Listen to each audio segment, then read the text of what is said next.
I think it was unnecessary.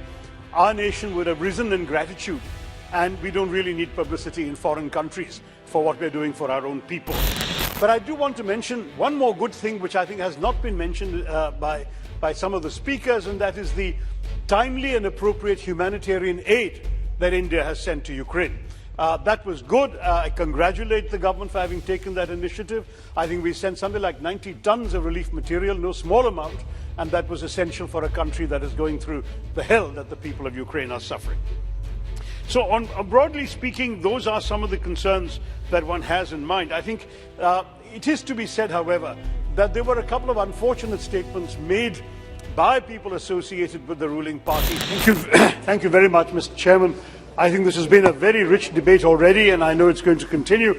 And I want to really say that a few years ago, as Chairman of the External Affairs Committee of Parliament, I had said there is no such thing as a Congress foreign policy or a BJP foreign policy.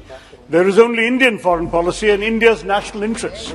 And I will say to you today that I think all the speakers, even those who have been critical of the government and who will be critical about some aspects, have spoken in that spirit of one nation, one set of national interests, and a very strong commitment to what is being done for India and Indians in this challenging situation.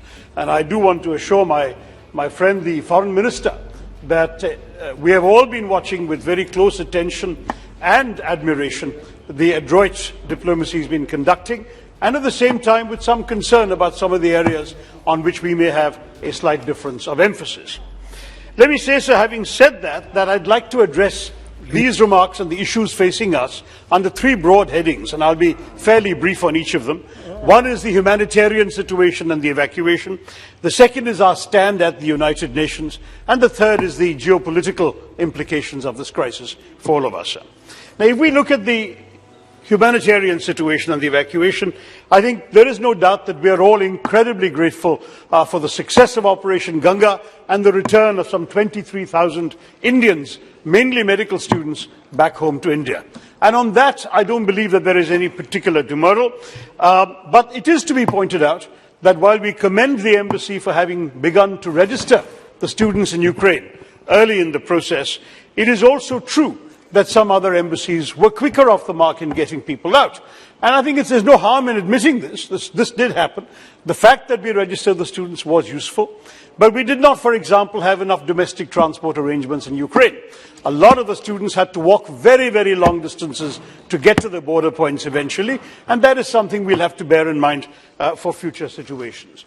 So, if we were to look at the positive side of the ledger, the government was very quick to make excellent arrangements in the neighbouring countries, Poland, Hungary, Slovakia, Romania, in order to fly our people out once they had got there.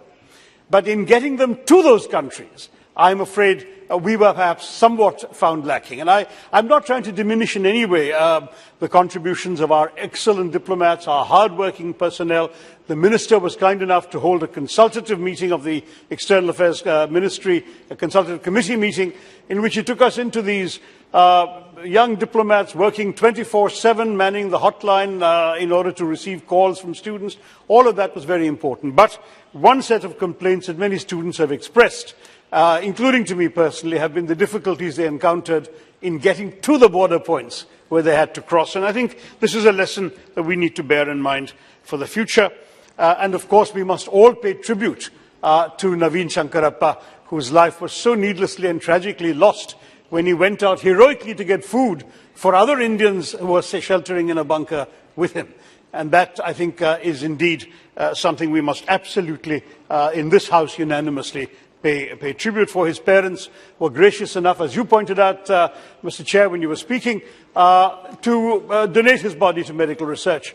But there's also, I think, some research we need to do on how these situations got to the stage they did, where we found ourselves with so many people there. I will add that one thing that's a bit unseemly, unfortunately, was the publicity mongering that we conducted in some of the neighbouring countries. I got some adverse comments on that. I think it was unnecessary. Our nation would have risen in gratitude, and we don't really need publicity in foreign countries for what we're doing for our own people. That was unfortunate and should have been discouraged. You know what I'm talking about, but let's move on, Shaukat. But I do want to mention one more good thing, which I think has not been mentioned by some of the speakers, and that is the timely and appropriate humanitarian aid that India has sent to Ukraine. That was good. I congratulate the government for having taken that initiative. I think we sent something like 90 tons of relief material, no small amount, and that was essential for a country that is going through the hell that the people of Ukraine are suffering. So broadly speaking, those are some of the concerns that one has in mind. I think it is to be said, however, that there were a couple of unfortunate statements made by people associated with the ruling party during the travails of our people, when all of us were getting desperate messages from families and from students. There was one minister, a former chief minister of the ruling party, saying that the students had to be blamed for miscalculating the gravity of their situation, quote unquote. Most unfortunate. We had another minister serving in this government saying that these are merely people who couldn't pass the NEET examinations in this country. Such statements were most unfortunate, Mr. Speaker, Mr. Chairman, and I do want to say to the government they were also unnecessary. When people are going through terrible trauma, it was a time for all of us to rally together and attend to their needs, as indeed we did eventually. These statements really reflect poorly on the commitment of our nation to our people stuck in distress abroad. Having said all of that, all's well that ends well. The students are back. Now the concern is how do we manage to help them catch up with the education that has been disrupted as a result of this tragic situation, the war and the evacuation. And I think there the government should really do two things. It should take immediate action to see what can be done to have remedial instruction available to these students, ideally in Indian medical colleges. And the second thing they need to do is use the revelation of 23,000 medical students in a country like Ukraine, which even the Prime Minister expressed surprise on, that there were so many there, to realize how badly we need to rethink our approach to medical education. The shortage of government seats. I mean, you realize the NEET is a tough examination. But do you know that of all the children who pass the NEET examinations, only 7% get into colleges in India? They have to go abroad. They have no choice. When COVID happened and we had to evacuate people from various countries, I had medical students from my constituency in the most extraordinary addresses.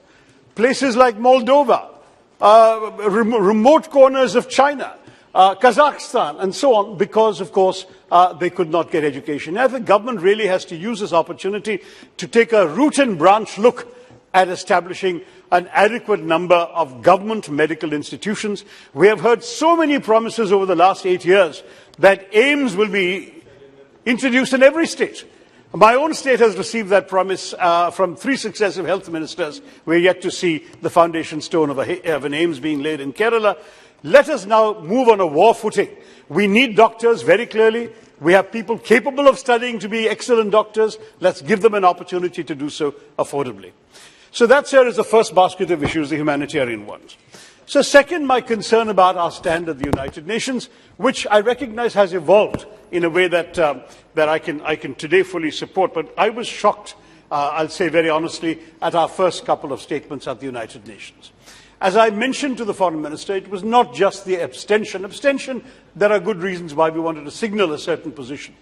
But the fact that in the initial statements of the United Nations, we failed to mention any of the principles that we have stood for in the world for the last 75 years. We didn't mention the UN Charter. We didn't mention state sovereignty. We didn't mention the inviolability of borders.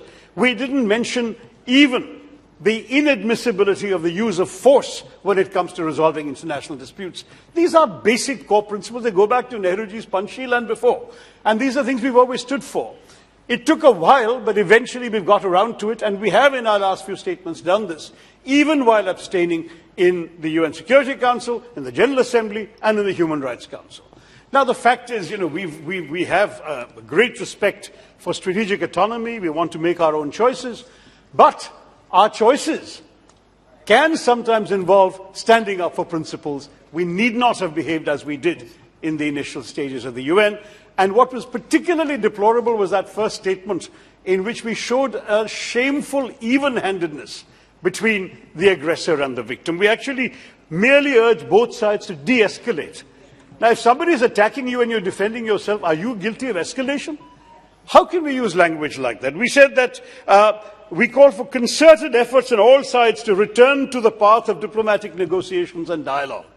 Well, one side is being attacked. If you don't want to use harsh language against that side, because in the name of your friendship with them, then I think one has to also ask, if we can't speak frankly to our friends, then what is the friendship worth? I think it's very important that we stand up for the fact that in these matters we can at least have spoken with a certain amount of moral conviction and courage, even while, if necessary, choosing to abstain. And I understand we have a special, privileged strategic partnership with Russia. It goes back a very long time. I myself, just last month, had inaugurated the celebrations of the, whatever it was, 75th year of Indian-Russian diplomatic relations or whatever. And I had spoken very warmly of our warm relation, of our close relationship. It's not something that anybody on this side of the aisle is going to be criticizing the government for respecting.